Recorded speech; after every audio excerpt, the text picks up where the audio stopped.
ಸಿದ್ದರಾಮಯ್ಯನವ್ರನ್ನ CM ಪಟ್ಟದಿಂದ ಕೆಳಗಿಳಿಸೋದಕ್ಕೆ high command ಅವ್ರಿಗೆ ಏನೋ ನಿರ್ಧಾರವನ್ನು ಮಾಡಿಯಾಗಿದೆ. ಆ ಸ್ಥಾನಕ್ಕೆ ಡಿ.ಕೆ. ಶಿವಕುಮಾರ್ ಅವರು ಬಂದು ಕುಳಿತುಕೊಳ್ಳುವಂಥದ್ದು, ಆ ಸ್ಥಾನವನ್ನು ಅಲಂಕರಿಸುವಂಥದ್ದು ಬಹುತೇಕ ಫಿಕ್ಸ್ ಆಗಿದೆ. ಡಿ.ಸಿ.ಎಂ ಡಿ.ಕೆ. ಶಿವಕುಮಾರ್ ಆಪ್ತ ಬಣದಲ್ಲಿ ಸಂಭ್ರಮವೂ ಕೂಡ ಮುಗಿಲು ಮುಟ್ಟಿದ್ರೆ, ಸಿದ್ದರಾಮಯ್ಯನವರ ಬಣದಲ್ಲಿ ಬೇಸರ ಮತ್ತು ಆಕ್ರೋಶ ಎರಡೂ ವ್ಯಕ್ತವಾಗ್ತಾ ಇದೆ. ಸಿಎಂ ಬದಲಾವಣೆಯ ನಿರ್ಧಾರದ ಬಳಿಕ ಡಿ.ಸಿ.ಎಂ ಡಿ.ಕೆ. ಶಿವಕುಮಾರ್ ದೆಹಲಿಯಲ್ಲಿ ಬೀಡು ಬಿಟ್ಟಿದ್ರು. ರಾತ್ರಿ ಈಗ ಅವರು ಬೆಂಗಳೂರಿಗೆ ಬಂದಿದ್ದಾರೆ. ದೆಹಲಿಯಿಂದ ವಾಪಸ್ ಆಗಿರುವಂತಹ ಮಾಜಿ ಸಂಸದ ಡಿ.ಕೆ. ಸುರೇಶ್ ಹಾಗೂ ಅವರ ಆಪ್ತರು ಅಣ್ಣನಿಗೆ ಪಟ್ಟ ಕಟ್ಟೋದಕ್ಕೆ ಬೇಕಾದ ಸಿದ್ಧತೆಯನ್ನು ಮಾಡ್ಕೊಳ್ತಾ ಇದ್ದಾರೆ. ಅಭಿಮಾನಿಗಳು ಸಿಹಿ ಹಂಚಿ ಪಟಾಕಿ ಸಿಡಿಸಿ ಸಂಭ್ರಮಿಸಿದ್ದಾರೆ ಇವತ್ತು ಚನ್ನಪಟ್ಟಣದಲ್ಲಿ. ಹೀಗೆ ಸಂಭ್ರಮ ಒಂದು ಕಡೆ ಇದ್ದೇ ಇದೆ. ಯಾಕಂದರೆ ಶಿವಕುಮಾರ್ ಅವರು ಮುಖ್ಯಮಂತ್ರಿ ಆಗ್ತಾರೆ ಅಂತ ಹೇಳಿದಾಗ ಅವರ ಅಭಿಮಾನಿಗಳು, ಅವ್ರಿಗೂ ಕೂಡ ಅಪಾರ ಪ್ರಮಾಣದಲ್ಲಿ ಅಭಿಮಾನಿಗಳು ಇದ್ದೇ ಇದ್ದಾರೆ. ಅವರು ಕೂಡ ಖುಷಿಯಾಗಿದ್ದಾರೆ. ಶಿವಕುಮಾರ್ ಅವರಿಗೆ ಪಟ್ಟ ಫಿಕ್ಸ್ ಆಗಿದೆ. ಬಹುತೇಕ ನಾಳೆ ಏನು ರಾಜೀನಾಮೆ ಪ್ರಸಂಗಗಳೆಲ್ಲ ಮುಗಿದ ನಂತರ ನಾಳೆ ಸಂಜೆ ಅಥವಾ ಶುಕ್ರವಾರದಂದು CLP ಸಭೆ ನಡೆಯುತ್ತೆ. ಅದರಲ್ಲಿ ಡಿ.ಕೆ. ಶಿವಕುಮಾರ್ ಅವರನ್ನ CLP ನಾಯಕರಾಗಿ ಆಯ್ಕೆ ಮಾಡಲಾಗುತ್ತೆ. ಅಂದು ಸಂಜೆನೇ ಅವರು ಗವರ್ನರ್ ಅವರನ್ನ ಭೇಟಿ ಆಗಬಹುದು. ಸರ್ಕಾರ ರಚನೆಗೆ ಹಕ್ಕು ಮಂಡನೆಯನ್ನು ಮಾಡಬಹುದು. ಶನಿವಾರ ಅಥವಾ ಸೋಮವಾರ ಶಿವಕುಮಾರ್ ಅವರು ಪ್ರಮಾಣ ವಚನ ಸ್ವೀಕರಿಸುವಂತಹ ಸಾಧ್ಯತೆ ಇದೆ. ಡಿ.ಕೆ. ಶಿವರ ನೆಚ್ಚಿನ ಗುರುಗಳಾಗಿರುವ ನೊಣವಿನಕೆರೆ ಅಜ್ಜಯ್ಯ ಹೇಳಿದಂತಹ ಸಮಯಕ್ಕೆ ಅವರು ಪ್ರಮಾಣ ವಚನವನ್ನು ಸ್ವೀಕರಿಸ್ತಾರೆ. ಒಳ್ಳೆ ಒಳಗೆ ಕಾಲ ಕೂಡು ಬಂದಿದೆ.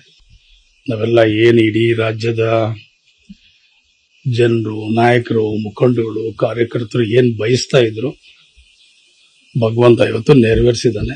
ಅವನಿಗೆ ಒಂದು ಕೋಟಿ ಕೋಟಿ ಕೋಟಿ ಕೋಟಿ ನಮಸ್ಕಾರ. ಸಿದ್ದರಾಮಣ್ಣವರು ಮುಖ್ಯಮಂತ್ರಿ ಆಗಿದ್ರು, ಬಹಳ ವರ್ಷಗಳು ಕೂಡ ಒಳ್ಳೆ ಸರ್ಕಾರನೂ ಕೂಡ ಕೊಟ್ಟಿದ್ದಾರೆ. ಬಹುಶಃ ಅವ್ರು ಮುಂದುವರಿಯೋದಾದ್ರೆ ನಮ್ದೇನು ತಕರಾರಿಲ್ಲ.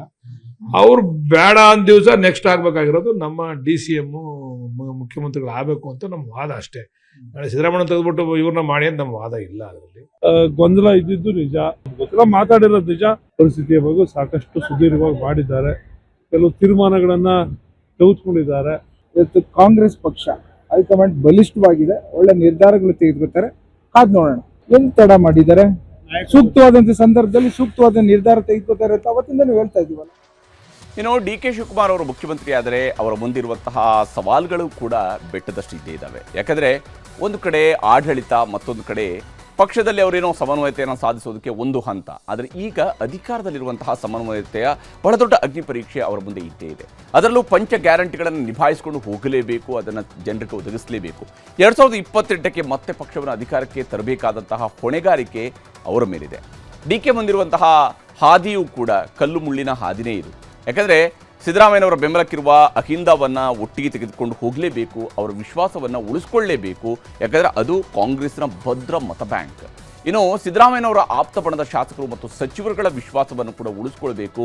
ಸಿದ್ದರಾಮಯ್ಯನವರು ರಾಷ್ಟ್ರ ರಾಜಕಾರಣಕ್ಕೆ ಹೋದರೆ ಒಂದು ರೀತಿಯಂತಹ ಪ್ರಸಂಗ ನಿರ್ಮಾಣ ಆಗುತ್ತೆ, ರಾಜ್ಯದಲ್ಲೇ ಉಳ್ಕೊಂಡ್ರೆ ಮತ್ತೊಂದು ಸ್ವರೂಪದ ರಾಜಕೀಯ ಚಿತ್ರೀಕರಣಗಳು ಕೂಡ ಇದ್ದೇ ಇರ್ತವೆ. ಹೀಗಾಗಿ ಬಣ ರಾಜಕೀಯ ಮತ್ತು ಭಿನ್ನಮತೀಯರ ಸಮಾಧಾನವನ್ನು ಮಾಡುವಂಥದ್ದು ಶಿವಕುಮಾರ್ ಅವ್ರಿಗಿರುವಂತಹ ಬಹಳ ದೊಡ್ಡ ಸವಾಲು. ಬಹಳ ನಾಜೂಕಾಗಿ ಇದನ್ನು ಅವರು ಹ್ಯಾಂಡಲ್ ಮಾಡಬೇಕಾಗತ್ತೆ. ಇನ್ನು 3 ಉಪಮುಖ್ಯಮಂತ್ರಿಗಳನ್ನು ನೇಮಕ ಆದರೆ ಅವರ ಜೊತೆಯೂ ಕೂಡ ಸಮನ್ವಯತೆಯನ್ನು ಸಾಧಿಸಿಕೊಂಡು ಹೋಗಬೇಕಾಗಿರುತ್ತದೆ. ಶಿವಕುಮಾರ್ ಅವ್ರಿಗಿರುವಂತಹ ಅನಿವಾರ್ಯತೆ, ಪಂಚ ಗ್ಯಾರಂಟಿಗಳು, ಇವು ಆರ್ಥಿಕ ಹೊರೆ, ಇವುಗಳನ್ನೆಲ್ಲ ನಿಭಾಯಿಸಿಕೊಂಡು ಹೋಗಬೇಕಾಗಿರುವಂಥದ್ದು ಶಿವಕುಮಾರ್ ಅವರ ಮುಂದಿನ ಆದ್ಯತೆ ಆಗೇ ಇದ್ದೇ ಇರುತ್ತೆ. ಇನ್ನು GBA ಮತ್ತು ಸ್ಥಳೀಯ ಸಂಸ್ಥೆಗಳ ಚುನಾವಣೆಗಳನ್ನು ಗೆಲ್ಲಲೇಬೇಕು. ಅದು ಅವರಿಗೆ ಅವರ ನಾಯಕತ್ವಕ್ಕಿರುವಂತಹ ತತ್ಕ್ಷಣದ ಅಗ್ನಿ ಪರೀಕ್ಷೆ.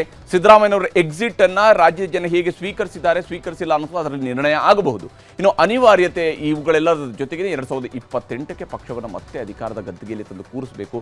ಇಲ್ಲದೆ ಹೋದರೆ ಶಿವಕುಮಾರ್ ಅವರ ನಾಯಕತ್ವಕ್ಕೆ ಏನು ಅಭಿಪ್ರಾಯ ಅನ್ನುವಂಥದ್ದು ಕೂಡ ವ್ಯಕ್ತ ಆಗುತ್ತೆ. ಈ ಎಲ್ಲ ಕಾರಣಕ್ಕಾಗಿ ಅವರಿಗೆ ಸವಾಲುಗಳಿದ್ದಾವೆ.